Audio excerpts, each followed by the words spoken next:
Bonjour à tous.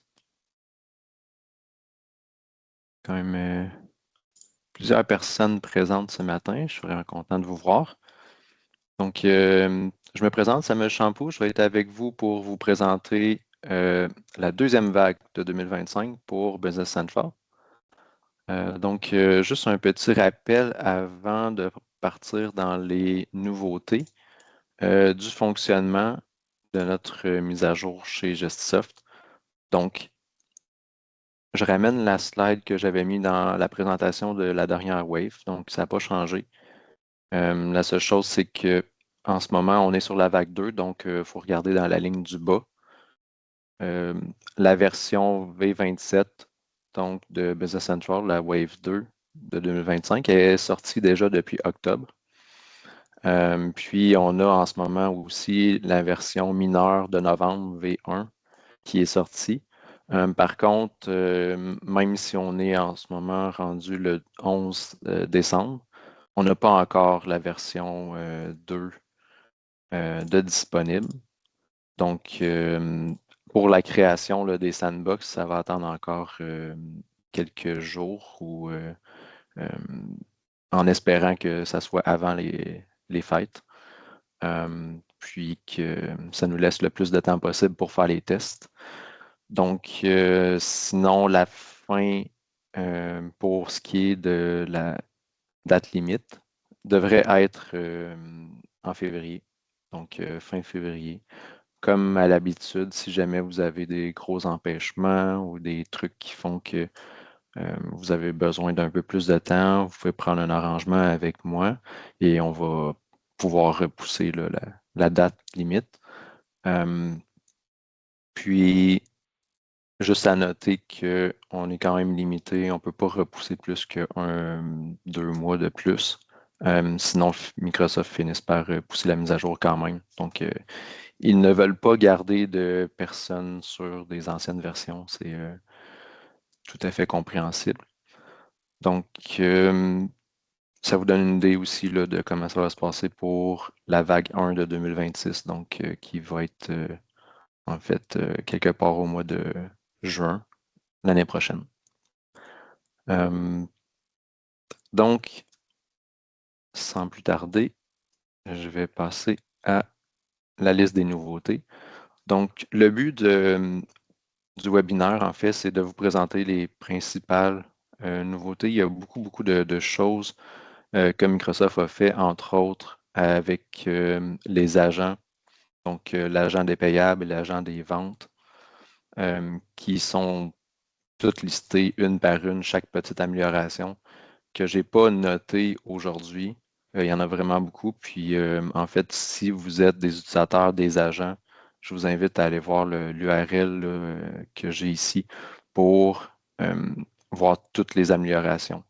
J'ai aussi un autre endroit où ils ont fait beaucoup d'améliorations, là. Je les ai mis dans une des diapositives, là, dans toutes bundlées ensemble, pour ce qui est de tout ce qui est la gestion du développement durable, là, sustainability, qu'ils disent en anglais.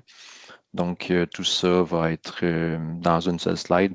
Vous pourrez aller voir les détails là, sur la page là, ici, si jamais c'est quelque chose qui vous intéresse. Donc, si on enlève toutes ces modifications-là, ils ont fait aussi beaucoup d'améliorations à tout ce qui est des principes d'administration. Donc, ils nous ont rajouté des connecteurs pour faire de l'administration via des intelligences artificielles. Ils ont fait des améliorations au niveau du développement qu'on peut faire en arrière, développement de rapports, des trucs comme ça. Ce ne sont pas des trucs que je présente. On a à peu près là, une quinzaine là, de petites choses là, que j'ai notées qui sont intéressantes, que je vais vous présenter à l'instant. Donc, première chose, il y a une nouvelle fonctionnalité qu'on doit activer en allant dans la gestion des fonctionnalités, qui va être activée automatiquement là, à partir de la version V28, donc à l'été prochain, qui est la recherche avancée. En fait, essentiellement, la recherche avancée, c'est une recherche qui utilise l'intelligence artificielle pour faire la recherche. Les avantages de ça, c'est que, comme vous pouvez voir dans mon premier exemple là, de la recherche normale, j'ai écrit valueur inventaire, là, j'ai comme écrit valeur d'inventaire, mais tout croche. Ça ne trouve rien, évidemment. Par contre, avec la recherche avancée, il est capable de trouver pareil les pages là, de rapport d'évaluation de l'inventaire, etc. Autre chose intéressante, si jamais on connaît le nom, on est en français, on connaît le nom anglais d'une page. En fait, j'ai essayé, c'est toujours difficile quand on est dans BC en français de se rappeler des fois, ah, la page des job queues, c'est comment déjà en français? Ils ont une drôle de traduction pour ça, l'écriture d'attente de je sais pas quoi. Donc, j'ai écrit job queue, puis il m'a effectivement trouvé ma belle page, là, écriture, fil d'attente des travaux, qui est un peu difficile à se rappeler comme terme. Donc, fonctionnalité intéressante. Donc, que vous allez pouvoir essayer là, en activant là, dans la gestion des fonctionnalités. Ensuite, amélioration du chat avec Copilot. Donc, pour ceux qui n'ont pas essayé encore, dans le coin en haut de Business Central, vous avez une icône ici que vous pouvez cliquer juste à côté des environnements, entre la recherche et les environnements, pour avoir un petit chat avec Copilot. Donc, vous pouvez lui demander plein de choses. Ils ont fait des améliorations, entre autres le fait qu'on peut agrandir la fenêtre ou la rapetisser. Puis, ils ont rajouté des fonctionnalités de performance et pour aider.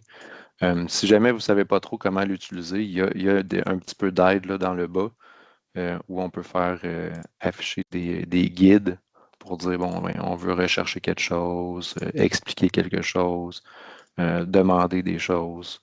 Donc, c'est vraiment un chat, un peu comme parler à ChatGPT, mais spécifique à Business Central et qui peut se promener dans vos pages et dans vos données de Business Central. Une chose à se rappeler, c'est que pour que Copilot puisse trouver quelque chose pour vous, il faut que ce soit quelque chose que vous êtes capable de trouver vous-même dans l'interface de Business Central. Il ne va pas être capable de vous inventer des trucs si vous n'êtes pas capable vous-même manuellement de le trouver dans Business Central. Ensuite, remplissage automatique des coordonnées, donc une autre fonctionnalité Copilot qui existait déjà, mais qui a été améliorée. Donc ici, ils ont rajouté la recherche Bing d'adresse en arrière. Donc, exemple, j'ai écrit un fournisseur qui est Microsoft Canada. Je vais dans l'adresse, je fais rechercher, puis bon, il semble m'avoir trouvé une adresse euh, que je ne suis pas sûr que c'est la bonne, mais bref, il essaye quand même. Parce que je dis ça en fait parce que quand j'ai fait les slides pour la version anglophone du webinaire, il ne m'a pas donné la même adresse. Donc, je ne sais pas laquelle des deux a raison, mais visiblement, si tu es en français ou en anglais, peut-être que Microsoft a une adresse différente. On va savoir. Euh, ensuite, comprendre comment Copilot et les assistants sont facturés. Donc, pour l'instant, la plupart des fonctionnalités sont non facturées. Donc, ce n'était pas un problème de savoir combien ça allait coûter. Par contre, les nouvelles fonctionnalités, exemple les agents de vente, les agents d'achat, sont facturés par Microsoft. Donc, il faut mettre en place un compte sur Azure pour faire la facturation. Et donc, ils ont rajouté une page dans Business Central pour dire quel genre de facturation s'applique aux fonctionnalités qui sont ajoutées. Utiliser l'assistance à l'analyse améliorée avec Copilot. Donc, une autre fonctionnalité qui existait déjà, mais qui a été améliorée. Donc, on pouvait, dans une page où on fait l'analyse des données de la page, donc demander à Copilot de nous aider à construire la table ou la recherche qu'on veut faire. Ils ont rajouté des fonctionnalités qui nous permettent d'aller chercher des champs dans des tables qui sont liées. Puis ils ont aussi rajouté le fait que si jamais on demande de quoi qui est un peu difficile pour le système au niveau de la performance, il est supposé nous avertir. Donc, quand même intéressant. Utiliser d'autres groupes de publication pour les employés. Donc, ils ont rajouté cette fonctionnalité-là de plus en plus là, un peu partout. Donc, on l'avait déjà pour les clients, pour les fournisseurs, je crois aussi. Donc là, ils l'ont rajouté pour les employés. Ce que ça permet de faire, en fait, c'est que dans les endroits où on utilise des employés, on peut, exemple les timesheets, on peut sélectionner un autre groupe de report que celui de l'employé par défaut. Donc, une possibilité dans certaines situations qui peuvent demander ça, mais truc de plus. Création de plusieurs cartes d'immobilisation. Donc, ça peut être quand même intéressant. Exemple, si on achète des ordinateurs, comme ici, j'ai un Conveyor Computer, j'en ai acheté 5, mais je veux avoir une fiche de fixed asset pour chaque, donc une immobilisation, une carte pour chaque. Donc, j'ai un nouveau champ là, sur le PO. Nombre de fiches d'immobilisation, j'ai inscrit 5 et ça l'a créé. En fait, j'avais déjà l'immobilisation 60 qui existait, qui n'était pas encore achetée. Et puisque j'en ai demandé 5, il y en a créé 4 de plus. Donc, il a acheté la 60 que j'ai spécifiée. Il en a rajouté 4 de plus pour faire un total de 5 pour avoir une fiche par immobilisation par ordinateur. Et donc, il a divisé le coût que j'avais sur ma ligne pour chacun des achats d'ordinateurs. Donc, ça peut être quand même intéressant. Surtout que sur la fiche d'immobilisation, on a aussi là, la possibilité de mettre les numéros de série, etc. Donc, il faut aller, par contre, les inscrire par après, mais c'est quand même intéressant comme fonctionnalité. Euh, Imprimer un rapport de piste d'audit. Donc, ils ont rajouté, j'imagine que pour répondre à certaines normes ou règles là, dans différents pays, un nouveau rapport qui s'appelle piste d'audit, qui essentiellement est un rapport sur les registres de GL. Donc, basé sur ces registres-là, va nous afficher les informations des transactions qui ont été faites dans le système.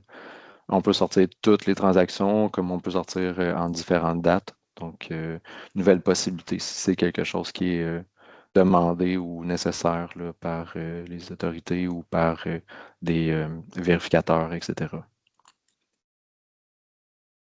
Utiliser les rapports financiers améliorés. Donc, je ne sais pas si vous êtes beaucoup à utiliser les rapports financiers directement dans Business Central, mais si vous le faites, il y a plein de fonctionnalités qu'ils ont ajoutées. Donc, ils ont continué à mettre de l'effort là, dans l'amélioration de cette fonctionnalité-là.